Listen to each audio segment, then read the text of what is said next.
Saya percaya semua kita sehat dan diberkati Tuhan. Haleluya. Mari kita melihat ayat tema Natal kita, tema tahun ini, tahun 2000, tahun depan, maksud saya tahun 2021 adalah mengasihi tanpa batas. Itu tema sepanjang tahun 2021. Kalau tahun 2020 tema kita adalah finishing well. Tapi tahun ini kita mengambil tema mengasihi tanpa batas. Yohanes 3 ayat 16. Yohanes pasal 3 ayat 16 berkata begini. Mari kita melihat ini, mengasihi tanpa batas. Artinya mengasihi tidak memandang bulu. Dia orang miskin, orang gak punya, orang kaya, tetap kita mengasihinya. Bisa berkata amin. Itu namanya mengasihi tanpa batas. Mari kita melihat ayat ini, Yohanes 3 ayat 16. Ayat ini berkata begitu jelas kepada kita, ayat tema kita berkata begini, Yohanes 3 ayat 16. Kalau sudah dapat atau yang tidak bawa Alkitab, ada di slide ini. Kita baca bersama-sama. Yohanes 3 ayat 16. Kita baca bersama-sama. 1, 2, 3. Karena begitu besar kasih Allah akan dunia ini, sehingga Dia telah mengaruniakan anaknya yang tunggal, supaya setiap orang yang percaya kepadanya tidak binasa, melainkan beroleh hidup yang kekal. Bisa berkata amin. Karena begitu besar kasih Allah akan dunia ini, kasih yang tanpa batas, mengasihi tanpa batas. Karena Dia mengasihi dunia ini, mengasihi umatnya, mengasihi seluruh umat manusia, maka Dia rela korbankan anaknya, mengaruniakan anaknya yang tunggal, supaya setiap orang yang percaya kepadanya tidak binasa, melainkan beroleh hidup yang kekal. Nah, ayat ini menjelaskan kepada kita bahwa inisiatif untuk menyelamatkan manusia dari dosa adalah datangnya dari Allah sendiri. Inilah yang disebut kasih Allah tanpa batas. Jadi inisiatif untuk menyelamatkan manusia dari dosa itu datangnya dari Tuhan, bukan datangnya dari manusia.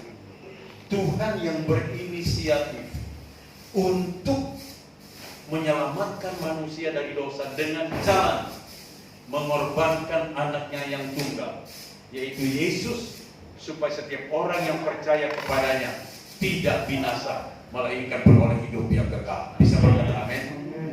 Inisiatif Tuhan, karena kasihnya begitu besar.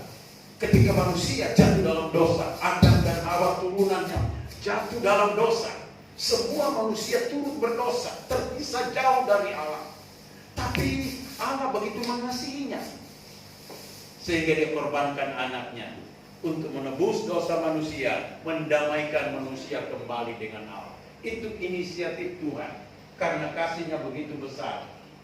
Ayat ini pun menjelaskan kepada kita bahwa untuk menyelamatkan manusia dari dosa itu karena didorong oleh besarnya kasih Allah kepada kita. Terdorong dengan kasihnya, besar kasihnya, Dia terdorong dengan kasihnya, mengasihi manusia supaya manusia itu tidak jatuh terus dalam dosa, kemudian masuk di neraka. Didorong dengan kasihnya. Jadi Tuhan mengorbankan anaknya yang tunggal namanya Yesus itu karena terdorong oleh kasih yang besar, kasihnya yang tidak terbatas. Haleluya. Makanya dalam Alkitab ditulis, karena mengasihi dunia tidak terbatas, bukan hanya sekelompok orang, tapi seluruh isi dunia. Itu namanya mengasihi tanpa batas. Nah, ayat ini pun menjelaskan kepada kita bahwa untuk menebus dosa manusia dari kebinasaan dosa hanya dengan jalan satu-satunya, mengorbankan anaknya yang tunggal, yaitu Yesus. Ini namanya kasih tanpa batas. Menebus manusia dari kebinasaan dosa, jalan satu-satunya adalah mengorbankan anaknya. Tidak ada jalan lain untuk mengampuni dosa. Hanya harus mati di kayu salib. Tidak ada jalan lain. Nah, jalan itulah yang diambil. Sehingga anaknya yang satu-satunya yang begitu dia kasih, dia korbankan karena dia sangat mengasihi manusia. Bisa berkata amin. Nah, perhatikan Bapak Ibu Saudara yang dikasihi Tuhan, mengasihi tanpa batas itu adalah mengasihi dengan tulus. Tuhan tulus mengasihi manusia, tidak hitung-hitungan. Itu tulus. Kalau dia hitung-hitungan, dia tidak korbankan anaknya yang satu-satunya, tapi dia korbankan anak satu-satunya karena dia tulus mengasihi manusia. Nah, coba lihat ini, coba di video ini Kevin bisa di ya. Lagunya bisa. Kalau tidak dicabut aja, kemudian dipulkan aja cukup. Dicabut saja cukup laptop. Laptop kasih bunyi keras.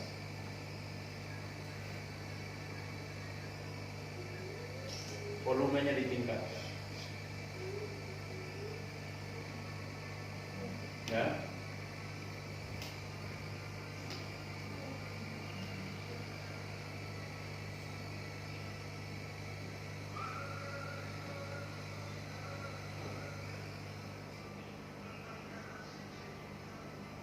Lihat, dia mengasihi kita tanpa batas.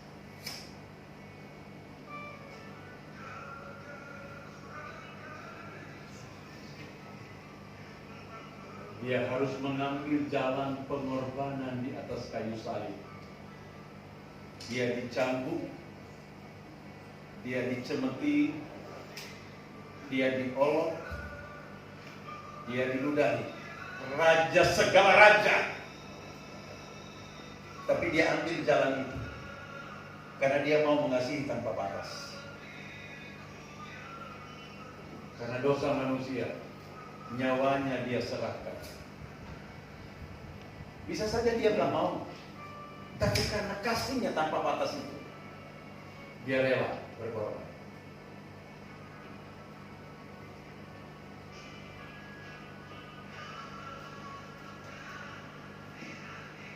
Dengan kasih yang tulus, itu kasih tanpa batas.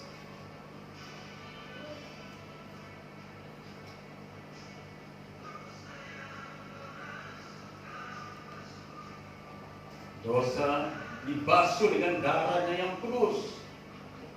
Kita nggak tahu, kita sering berbuat dosa. Berapa kali kita berbuat dosa? Kehilangan kasih Allah. Sering berkhianat kepada Tuhan.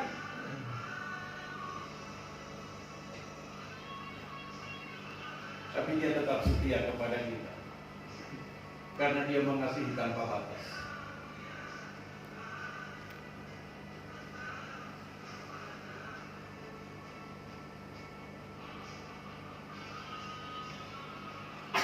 Dia mengambil jalan penderitaan itu karena dia mengasihi kita tanpa batas.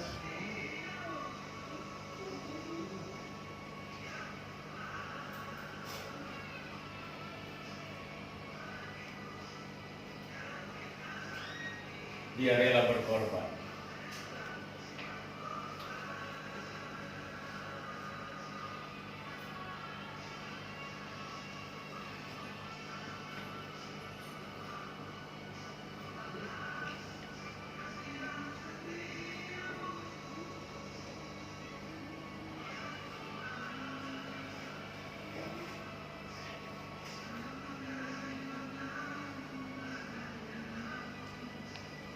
Haleluya.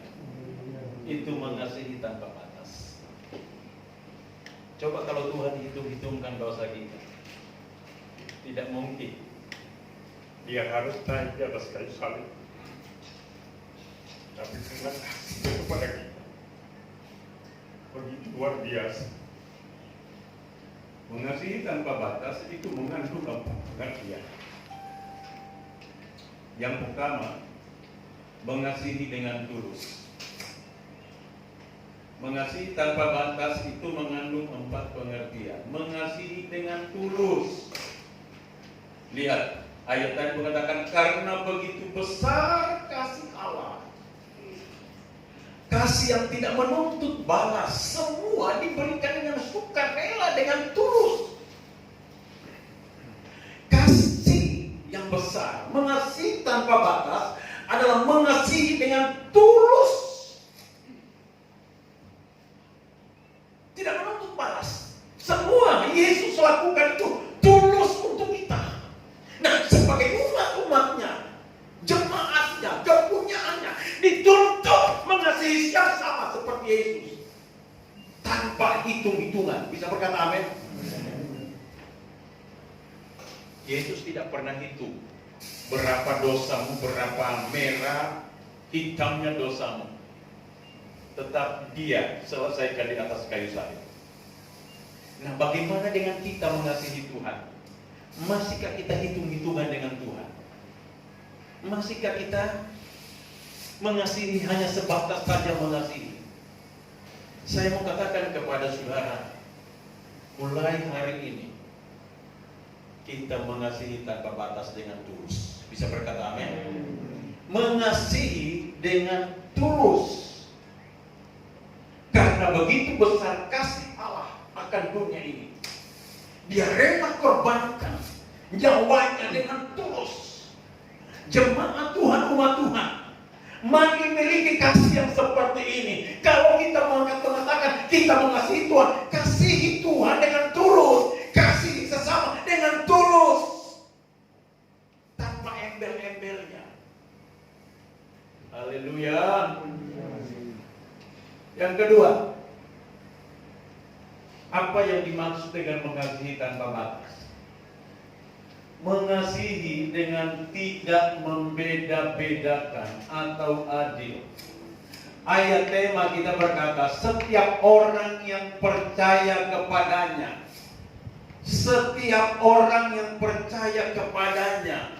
Karena begitu besar kasih Allah akan dunia ini, setiap orang yang percaya kepadanya, siapa saja, tanpa ada beda-beda. Haleluya.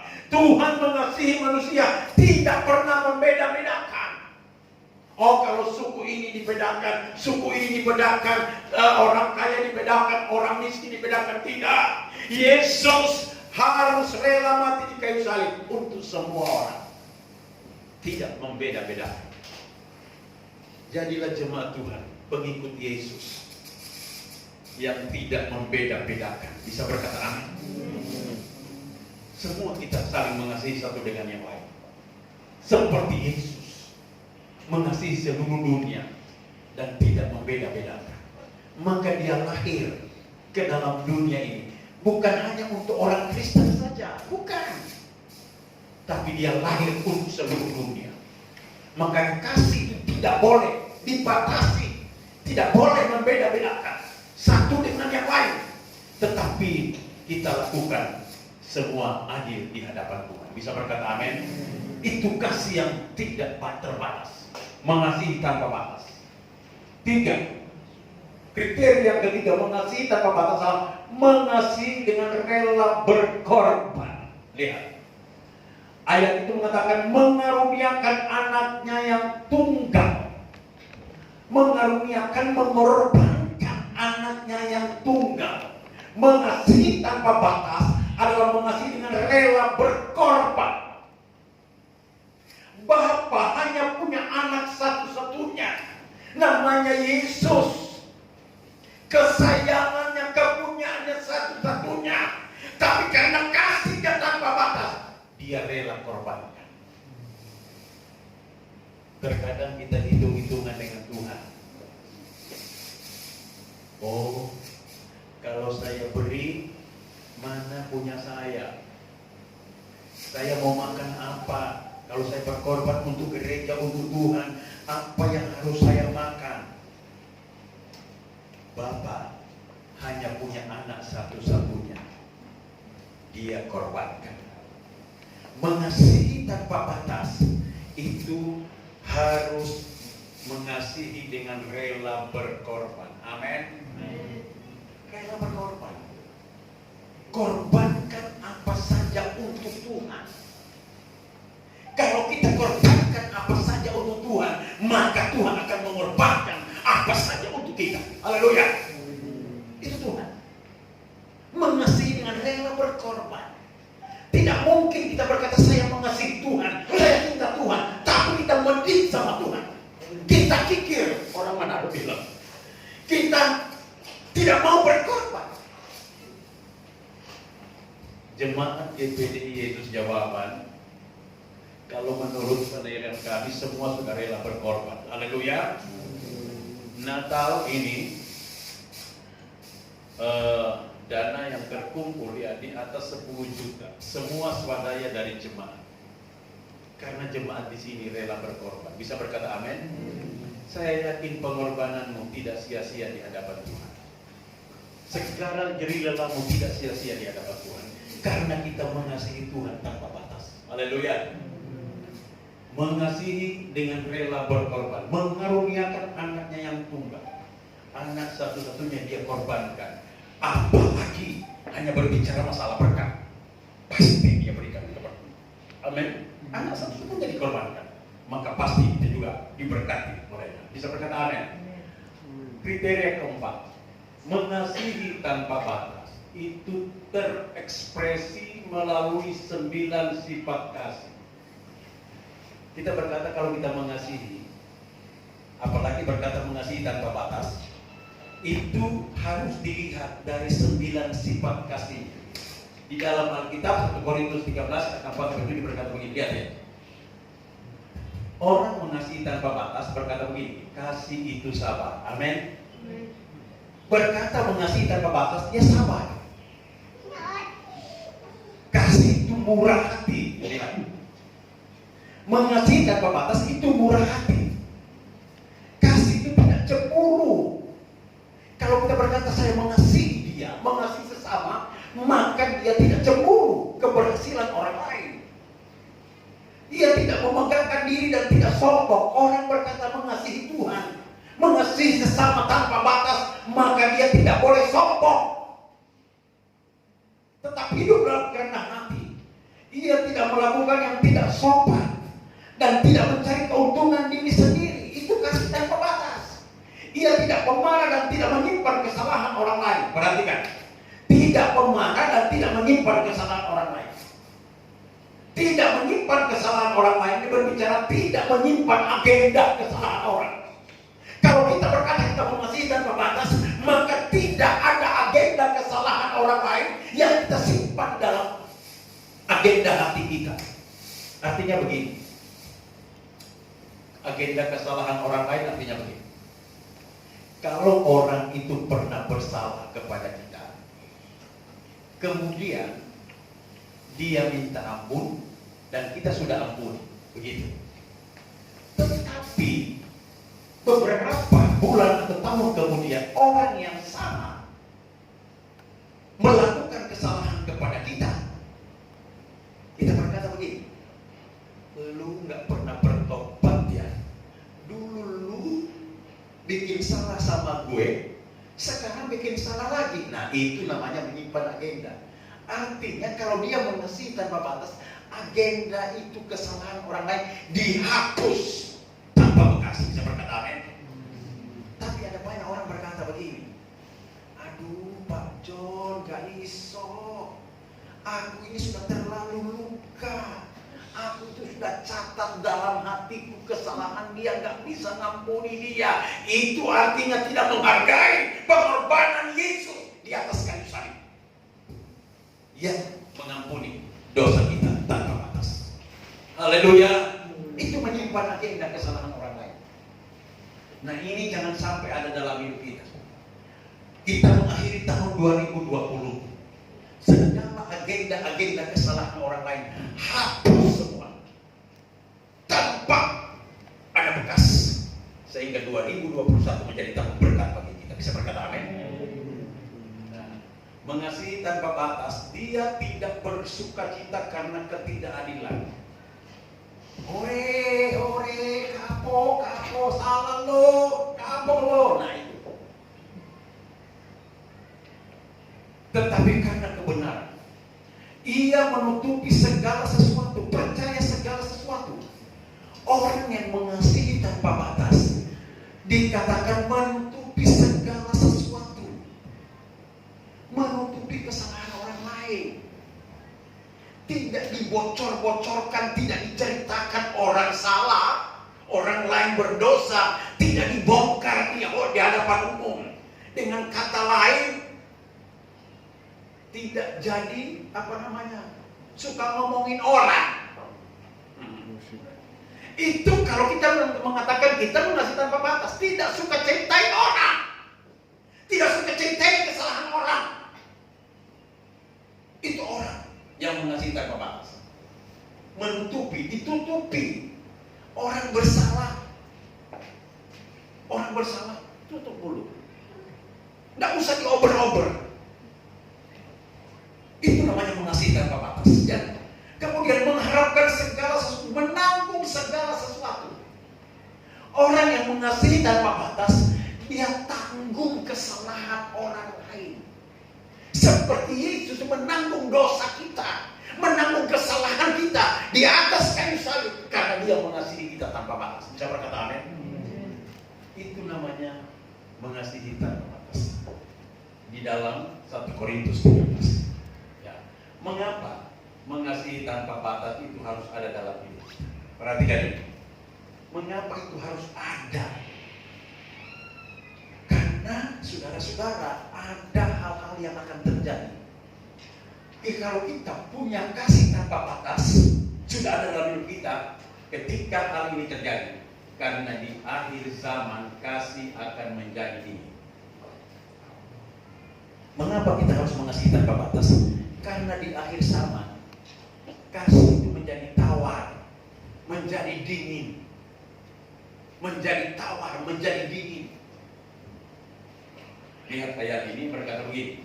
Dan karena makin bertambahnya kedurhakaan, maka kasih kebanyakan orang akan menjadi dingin. Di akhir zaman, kasih itu akan berkurang, akan menjadi dingin. Coba saudara lihat hari-hari ini. Dulu, waktu menikah dengan suami atau istri, kasihnya luar biasa. Tetapi sekarang,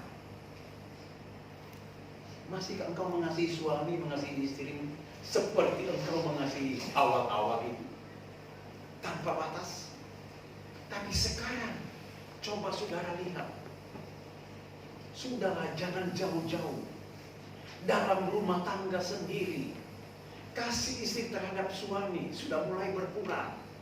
Kasih suami terhadap istri sudah mulai berkurang. Kasih orang tua kepada anak sudah mulai berkurang. Begitu juga sebaliknya. Karena memang akan terjadi hal itu di akhir zaman. Kasih akan menjadi dingin. Tetapi orang yang memiliki kasih tanpa batas, maka kasih itu tidak akan berkurang. Bisa berkata amin? Tidak akan berkurang. Dunia ini akan terjadi hal-hal, ayat ini berkata, karena makin bertambahnya kedurhakaan. Akan terjadi hal-hal yang sangat menakutkan. Kedurhakaan akan terjadi di mana-mana. Tetapi umat Tuhan yang memiliki kasih yang tidak terbatas, dia tetap mengasihi sesamanya, mengasihi Tuhan, sekalipun situasi yang sulit bagaimanapun. Bisa berkata amin? Karena kasih tanpa batas itu ada dalam hidup kita. Ya, mengasihi tanpa batas, karena di akhir zaman kasih akan menjadi dingin. Yang kedua, kenapa kasih mengasihi tanpa batas itu ada dalam hidup kita?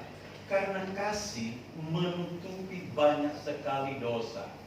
Lihat, kenapa harus ada kasih mengasihi tanpa batas itu ada dalam hidup kita? Karena kasih menutupi banyak sekali dosa. 1 Petrus 4:8.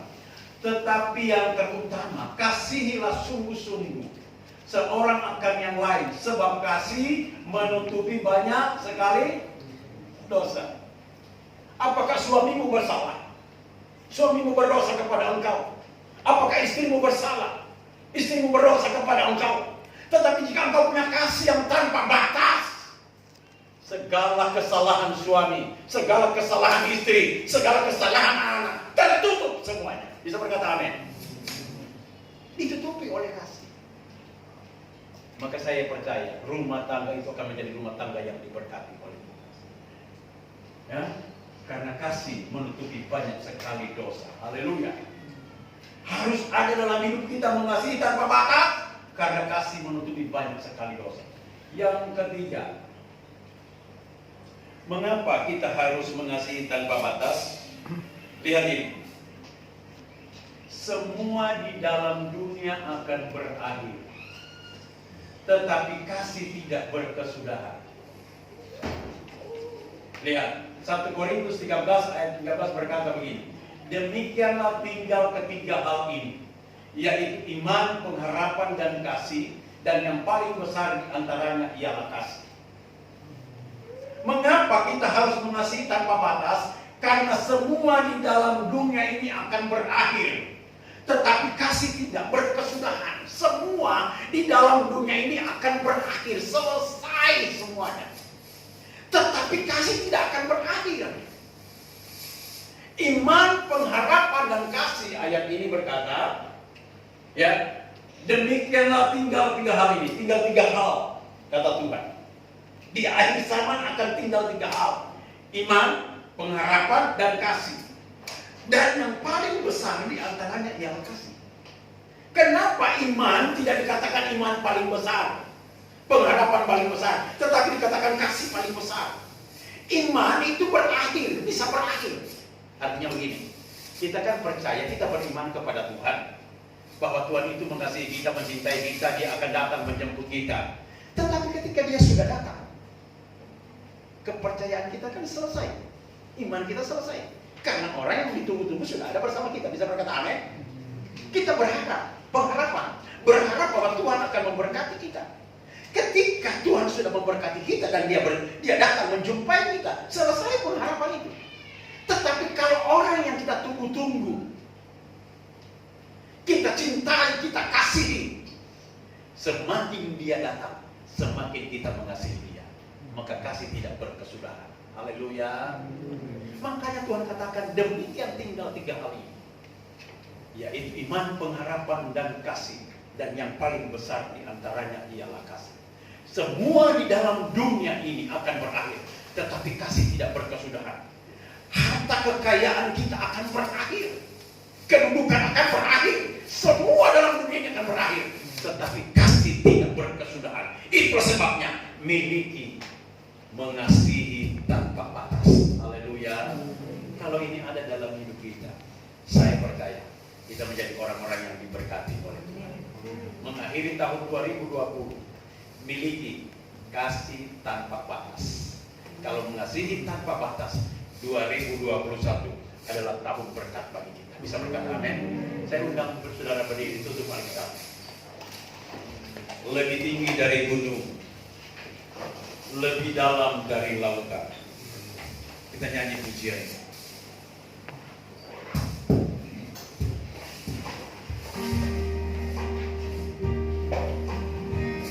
Haleluya.